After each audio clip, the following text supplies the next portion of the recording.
tous, j'espère que vous allez bien. Me voici de retour sur le blog pour la vidéo bilan du mois de janvier. Alors le mois de janvier a été long, bah oui. J'ai pas eu de vacances mais j'ai lu quand même pas mal de livres. Je pensais en avoir moins lu. J'ai fait pas mal de relectures, je vous en reparlerai un petit peu plus tard dans ce bilan. Mais je m'en sors quand même avec 22 lectures sans compter mes relectures, donc c'est pas mal. Au niveau des challenges, le challenge de Nikita, le thème était les tomes 1. Alors je sais plus exactement combien j'en ai lu, mais plusieurs. Je pense que je vous redirai au fur et à mesure de la vidéo si je me rappelle si c'était des tomes 1. Et le challenge de Tinker, donc sur les princes charmants, le thème était les pirates, et celui-là je sais très bien lequel c'est, donc je vous en parlerai plus tard. C'est parti tout de suite pour le bilan du mois de janvier.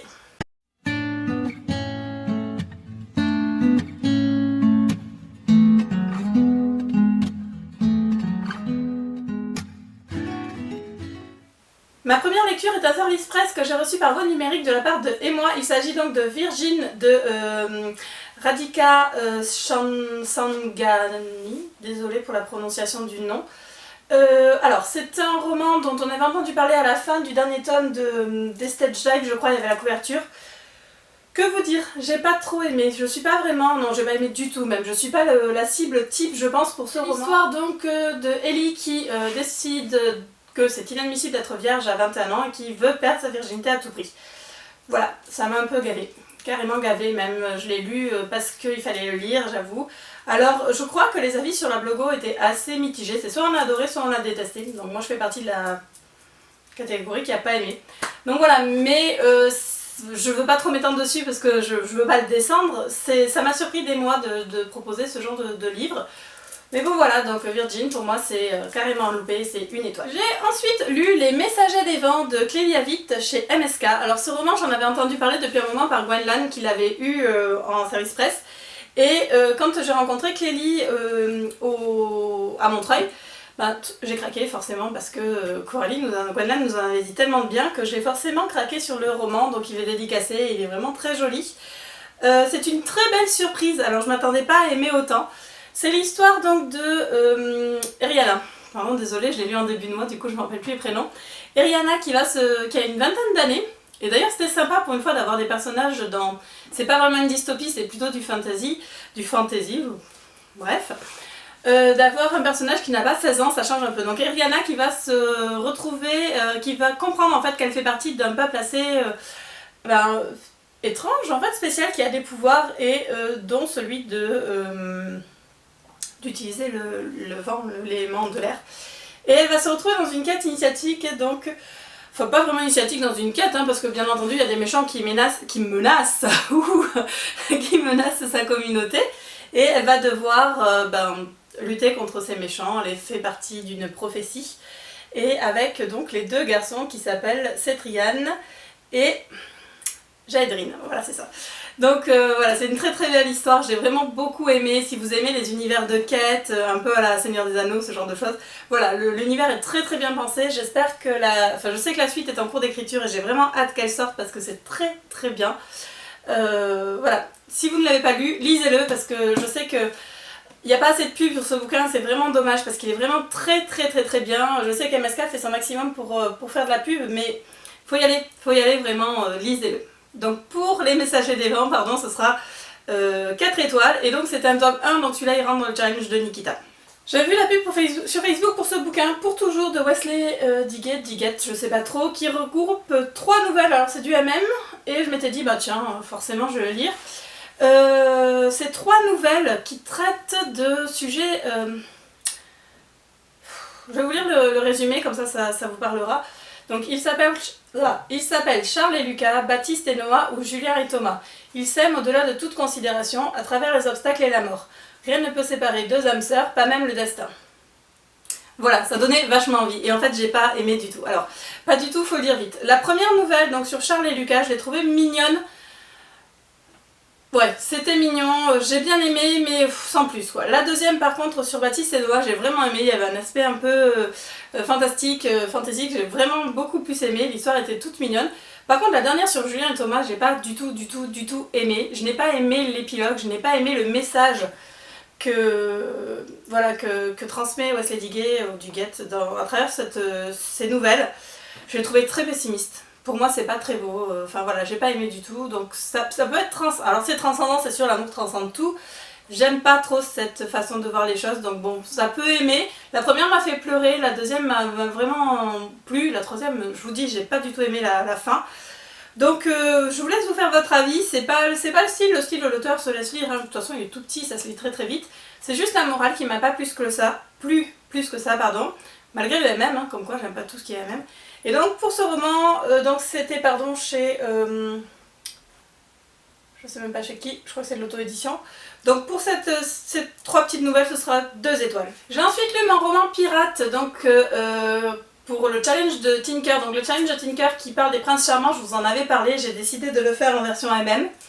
Ouais, c'est plus facile pour moi, hein, c'est pas trop une grosse difficulté. Et donc le thème de ce mois-ci c'était les pirates et j'ai décidé de lire Les yeux de tempête de Anne Rossi. Alors en fait c'est un tome 1, mais j'ai lu les 4 tomes, en fait c'est plus des épisodes, donc c'est des petits romans, des petits épisodes courts. Donc le tome 1 c'était Les yeux de tempête, le tome 2 c'était Les lumières du bayou, le tome 3 Les îles du diable et le tome 4 Les parfums de Pondichéry. Alors c'est l'histoire de Yoann et Guillaume qui sont donc 2 jeunes hommes. Yoann est un capitaine de bateau et il travaille pour un armateur, donc le père de Guillaume qui décide d'envoyer son fils sur le bateau avec Yoann pour le former un petit peu, sauf qu'en fait ils sont gays tous les deux et finissent par tomber amoureux. Et on les suit comme ça pendant 4 tomes qui se déroulent sur plusieurs années. Et c'est vraiment sympa, j'ai vraiment beaucoup aimé cette romance, c'était mignon, ils étaient chouettes tous les deux. Yoann a plein de doutes, Guillaume beaucoup plus sûr de lui, mais qui va devoir renoncer à sa vie de luxe et apprendre à vivre la dure avec Yoann. Et c'était vraiment chouette de les suivre tous les deux pendant 4 tomes. Donc voilà, ça rentrait dans mon challenge, je suis vraiment contente d'avoir découvert ces romans. Donc c'était mignon mais c'était pas impérissable et donc pour cela ce sera 3 étoiles. Ah pardon, j'ai oublié de vous dire que c'était chez les éditions Lascar. J'ai ensuite lu L'équation de l'amour et du hasard de Jennifer E. Smith chez Hachette. Alors c'est ma copine Julie qui me l'avait prêté, c'est l'histoire de Ellie et Graham. Donc Ellie va recevoir un jour un mail de Graham qui s'est tout simplement trompé d'adresse et ils vont commencer à discuter sans vraiment se dire leur nom, rien, et ils vont échanger des mails. Et il s'avère qu'en fait Graham est un jeune acteur, la nouvelle star montante du cinéma hollywoodien. Et il va venir tourner son film dans la ville où habite Ellie pour essayer de la rencontrer sans savoir vraiment qui elle est. Et va s'en suivre tout un tas de petits quiproquos parce qu'ils continuent à communiquer par mail tout en se voyant sans savoir qui ils sont. Enfin bon, c'est vraiment mignon. Voilà, c'était une petite romance toute mignonne avec tous les préjugés qu'on peut avoir. La vie de Graham qui n'est pas aussi rose que ce qu'on pourrait penser, celle d'Ellie qui a l'impression qu'elle est pas heureuse mais qui en fait l'est. Et voilà, et chacun de son côté vit ses petites difficultés, ses petits tracas, ces 2 ados qui vont grandir ensemble, se rencontrer, s'aimer. Et j'ai vraiment beaucoup aimé. Alors je sais qu'il y a une suite, donc j'ai hâte de la lire et j'ai pas l'impression que ça finira très bien d'ailleurs. Mais c'était vraiment frais, c'était vraiment chouette, j'ai beaucoup aimé. Je pense que je lirai les autres bouquins de cet auteur, apparemment plus c'est pas le meilleur. Donc voilà, et donc pour ce petit roman tout mignon, c'est donc 3 étoiles. J'ai ensuite lu en service presse de la part de Amélie, donc de Vampire et Rockstar, le tome 2 de Slaves qui s'appelle Prophétie. Je vous avais déjà parlé du premier tome et j'ai vraiment beaucoup aimé. J'ai retrouvé l'univers que j'aime beaucoup, donc très politisé des vampires d'Amélie. Les personnages que je ne connaissais pas, que j'ai appris à connaître. Alors Gwendoline m'a vachement spoilé, certes c'est moi qui lui ai demandé, donc je savais à peu près à quoi m'attendre, j'ai pas eu de grosses surprises. Le personnage de Face m'a un peu énervée parce que franchement, il y avait des moments où j'avais juste envie de la baffer et de lui dire mais pose les bonnes questions et arrête de te voiler la face. Mais les garçons sont vraiment très chouettes, donc ce tome-là m'a vraiment beaucoup plu. Je lirai le 3, pas tout de suite, mais je sais que je lirai le 3 avec plaisir. Et donc pour ce tome 2 de Slave, c'est 4 étoiles. J'ai ensuite commencé une relecture, mais je vous parlerai de mes relectures à la fin. J'ai relu 5 livres en fait, j'ai relu 5 livres que j'avais déjà lus au mois de janvier. Je vous parlerai de toutes mes relectures à la fin. J'ai ensuite lu Trésor de Megander, qui lui aussi est un service presse de chez Rainbow. J'avais envie, je sais pas, il m'inspirait. Donc voilà, il y a des trucs comme ça. Je suis incapable de vous redonner les prénoms des personnages principaux, je suis désolée. Ils ont des prénoms un peu bizarres en plus, hein, donc du coup c'était assez difficile à s'en rappeler. Mais en gros c'est... Alors j'ai bien aimé parce que on sait pas trop où ça se passe. Pour moi ça se passe plutôt dans les îles ça a l'air d'être les îles du Japon, mais on sait pas trop à quelle époque on est, on sait pas trop dans quel pays on est. Mais on est sur un pays en tout cas dont les dieux ont disparu en fait suite à des actions des hommes, et une famille royale détient le pouvoir et doit accomplir une tâche pour maintenir ce pouvoir, et donc le prince héritier va devoir faire ce sacrifice, et il décide de s'enfuir pour éviter ça. Pas parce qu'il a peur, mais parce qu'en fait il trouve que c'est injuste que sa famille ait tous les pouvoirs. Et dans sa quête il va rencontrer un marin. Donc celui-là aussi j'aurais pu le mettre dans le challenge de Tinker. Donc un capitaine, et ensemble ils vont s'enfuir. En fait il y a toute une quête initiatique derrière, une sorte de mythologie vraiment très bien tournée, des pays d'Asie qui m'attirent et toute une mythologie là derrière. Enfin c'est vraiment très épique, il y a 5 tomes, celui-là est le premier. Je crois que dans les autres tomes, alors j'ai pas enchaîné parce que dans les autres tomes en fait on retrouve des personnages secondaires et pas forcément les personnages principaux du premier roman où il y a 2 couples vraiment très attachants. Donc j'ai pas trop envie pour l'instant, je suis encore attachée à ces couples là, donc j'ai pas trop envie de lire les autres. Je les lirai, je sais, mais je pense que je vais répartir ça sur toute l'année, donc je vais peut-être en lire un ce mois-ci ou le mois prochain. Donc voilà, Trésor, c'était vraiment une superbe découverte, et pour ce roman, c'est 4 étoiles. Pour Noël, Coralie m'a offert Fatale Affaire de Mary Force. Alors, je sais que Mary Force est traduit en français sous le pseudo de MS Force, ouais, c'est la même. Mais pas dans cette série-là. Donc Fatale Affaire, c'est l'histoire d'une fliquette, Sam Holland, qui a fait à la fin un faux pas. Et donc du coup, elle se retrouve à devoir enquêter, c'est un peu l'enquête de sa dernière chance, sur la mort d'un sénateur. Américain bien sûr, et elle va pour cela faire équipe avec Nick Capuano, qui est donc c'est pas le chef de la sécurité, c'est le premier adjoint du sénateur, je sais pas trop quel poste c'est en France, bref, et il s'avère qu'en fait elle a passé une nuit torride avec Nick 6 ans plus tôt, et qu'ils ne se sont jamais donné de nouvelles l'un de l'autre. Et bien entendu sont toujours attirés l'un par l'autre. Alors j'ai vraiment adoré parce que on retrouve ce mélange de policier et de romance. Alors j'ai entendu parler de ce bouquin dans un truc sur Facebook, genre si vous avez aimé ceci, vous aimerez cela. Sauf que je ne sais plus ce que j'étais censée avoir aimé, j'ai l'impression que je vous l'ai déjà dit en plus. Pour aimer celui-ci, mais en attendant, c'était vraiment un régal. J'ai adoré le côté policier, j'ai bien sûr adoré la romance. C'est le premier d'une série de 9 tomes à ce jour, donc voilà. Je vais les lire. J'ai bien aimé parce qu'à la fin de cette édition, il y a une petite nouvelle donc, qui raconte la fameuse nuit qu'ont passé Sam et Nick ensemble 6 ans plus tôt, et c'était vraiment super chouette. Le style de l'auteur est très fluide, même si c'est en anglais, ça se lit sans hésiter. J'ai vraiment beaucoup apprécié cette série, et donc pour Fatale Affaire, donc le tome 1 de la série Fatale, ce sera 4 étoiles. Et pardon, j'ai oublié de vous dire, j'arrête pas d'oublier de vous parler des maisons d'édition, donc ça c'est chez Carina Press. J'ai ensuite eu l'énorme chance de recevoir en service presse de la part de Hugo Romance Love Game 4 de Emma Chase.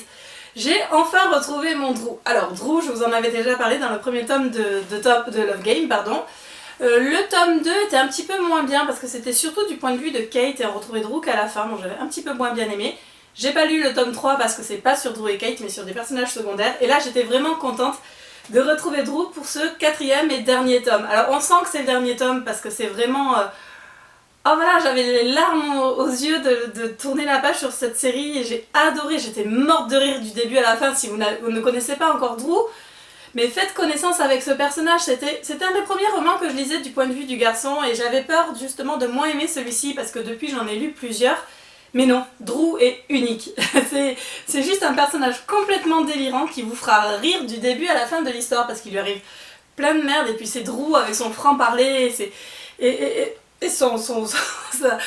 voilà, c'est un personnage tellement drôle et tellement prétentieux et tellement arrogant, mais tellement fort et tellement doux et tellement mignon. Enfin c'est Drew, je ne peux pas vous en dire plus, si ce n'est que ce tome 4 est vraiment génial et que j'étais très triste de dire adieu à mon petit Drew.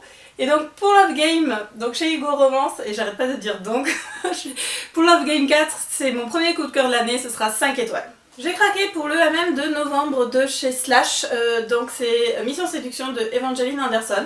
C'est l'histoire de, je sais même plus comment il s'appelle, Nick, encore une fois, Nick et Sean, qui sont flics tous les deux, ça se passe dans les années 80. Ne me demandez pas pourquoi.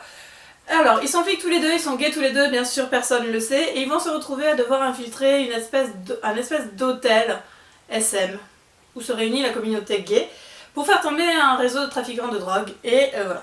Donc je m'arrête là parce que vous vous doutez bien de ce qui se passe. Alors j'ai pas trop compris pourquoi années 80, mais pourquoi pas. Je suis pas trop univers SM, mais ça va, il reste soft. Donc c'était sympa, j'ai vraiment trouvé sympa, c'est pas le roman du siècle. L'histoire est chouette, les personnages sont sympas. C'est cousu de fil blanc, mais ça se laisse lire. Voilà, c'était un bon MM, bien mignon. Et donc pour ce roman-là, ce sera 3 étoiles. J'ai ensuite lu les 2 derniers tomes de Samantha, où le chemin de l'amour est pavé de psychopathes, de Louisa Meonis chez HQN. Et donc il s'agit des tomes 3 et 4, qui sont donc la fin, enfin, de ce roman.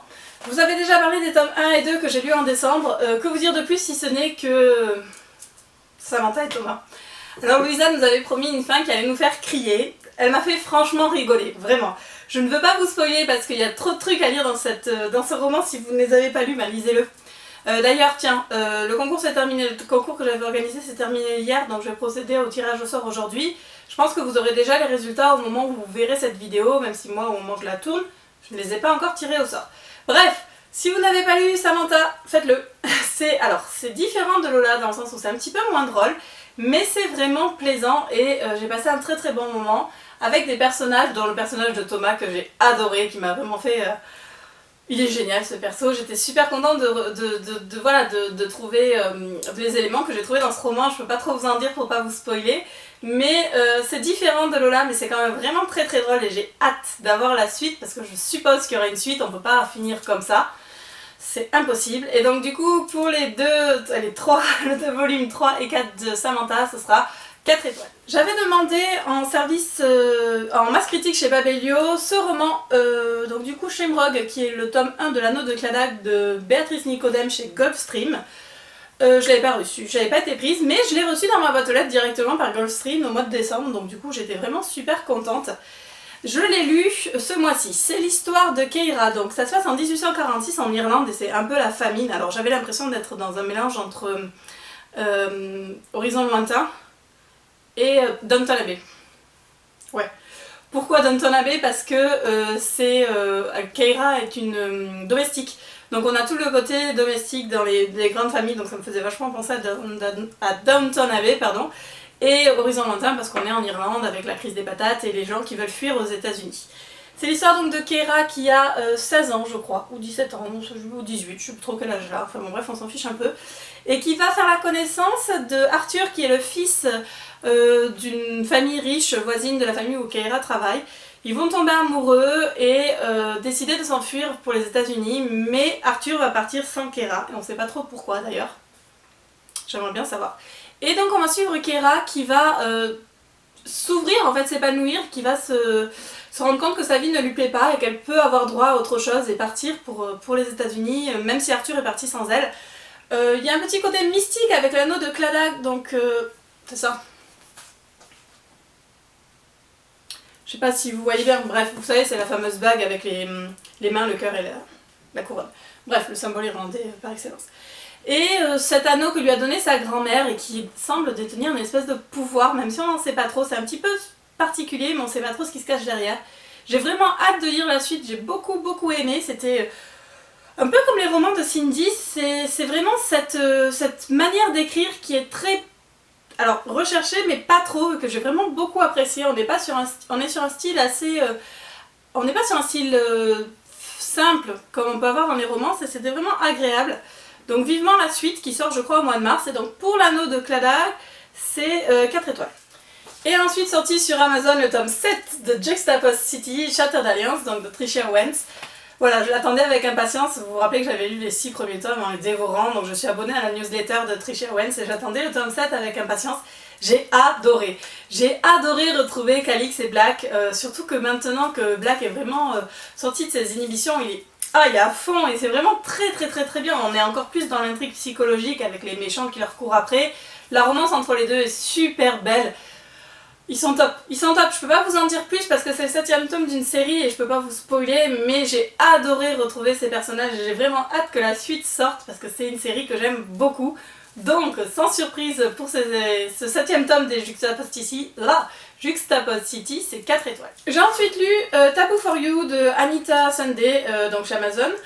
C'est une petite nouvelle, un roman pardon, MM toujours, que j'ai découvert en traînant sur la page de MM Bookmark, donc cette maison d'édition que j'aime beaucoup. C'est l'histoire donc de 3 garçons, dont je ne me rappelle plus les prénoms. Voilà, donc il y a le père, le voisin et le fils. 3 hommes, chacun à leur... donc il y en a un qui s'appelle Sam, Et je sais plus, je suis désolée mais je me rappelle plus des prénoms et j'ai pas regardé avant de tourner la vidéo. Bref, Sam, donc c'est le père, est seul avec son fils. Il a eu son fils à 17 ans je crois, ou 15 ans, même 15 ans. Et son fils vient d'avoir 15 ans, c'est ça. Sam va avoir 30 ans. Et à l'aube de ses 30 ans, il commence à flipper en se disant bah, qu'est-ce que j'ai fait de ma vie. Il est toujours ami avec la mère de son fils, que je sais plus comment il s'appelle. Mais ils ne sont plus ensemble et en fait il est très très proche de son voisin de palier qui en fait est amoureux de lui. Et sauf qu'il ne sait pas qu'il est gay, donc bref, il y a tout un quiproquo autour de ces trois hommes qui sont à des tournants de leur vie et qui vont ensemble apprendre à grandir et à se découvrir et à s'aimer. C'était vraiment très très chouette d'avoir ce roman en 3 voix parce qu'on enchaîne les chapitres, chacun des garçons à son tour avec chacun ses préoccupations. Sam qui veut faire toutes les choses qu'il n'a pas faites avant 30 ans, son fils qui veut perdre sa virginité avec sa copine et le voisin qui veut déclarer son amour à Sam. Donc c'était vraiment super chouette de les suivre tous les trois tout au fil de ces pages. C'était une romance vraiment mignonne, j'espère qu'elle sera un jour traduite en français. Et donc pour cette petite romance toute mignonne, c'est 3 étoiles. Colleen Hoover a fait une bourde, elle a appuyé sur le mauvais bouton. Never Never Part 3, donc de Colleen Hoover et de Taryn Fisher, est sorti en avance sur Amazon. Donc forcément j'ai craqué, j'ai foncé, je l'ai acheté et je l'ai lu. Que vous dire de plus? J'ai enfin toutes les réponses aux questions que je me posais sur Silas et sur Charlie. J'ai beaucoup aimé ce tome 3. Peut-être que j'en attendais un peu trop parce qu'il m'a un petit peu moins plu que les 2 autres. Je suis toujours amoureuse de Silas, il est parfait, c'est vraiment le personnage parfait. Charlie est beaucoup mieux que dans les premiers tomes, j'ai vraiment apprécié beaucoup plus ce personnage. La fin était... Je sais pas si je l'ai lu trop vite, je pense que je relirai peut-être les 3 tomes quand je l'aurai en version papier à la suite pour peut-être mieux comprendre. Je suis peut-être passée à côté de certaines choses. Voilà, ça m'a un peu laissé un petit peu déçue, mais... Enfin, pas déçue, mais... J'ai pas aimé autant que ce que je pensais. Donc voilà, c'est la fin. On a toutes les réponses à nos questions et le style est toujours aussi plaisant, mais voilà, c'est un petit peu moins bien pour moi que les tomes 1 et 2. Et donc pour la fin de Never Never, c'est 4 étoiles. J'ai ensuite lu Bleu Caramel, qui est le premier roman de ma copine Letty, donc publié sous le pseudo de Letty Kane. Donc c'est sa première romance. Je vous en parle plus dans ma chronique. Qu'est-ce que je peux vous dire? Que c'est une romance toute mignonne et toute fraîche. Alors on sent que c'est un premier roman, il y a encore des progrès à faire au niveau de l'écriture, il y a quelques longueurs. Le style est plaisant par contre, on tourne les pages facilement, la romance est toute mignonne, toute fraîche.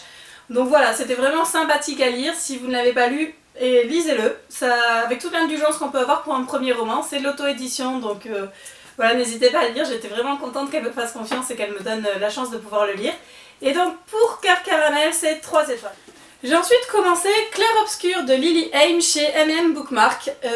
Lily Haim que j'avais adoré avec l'effet papillon, je reviens pas dessus, vous savez que c'est vraiment mon coup de cœur 2015.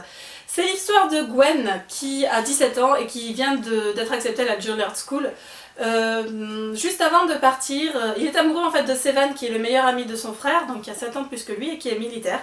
Et avant de partir, Gwen décide d'aller déclarer son amour à Sevan et il s'avère que Sevan est au téléphone avec le frère de Gwen, donc Pat, et lui annonce qu'il va se marier et Gwen entend ça et bref, ils se disputent tous les deux, il part en voiture et il a un accident de voiture. Assez grave.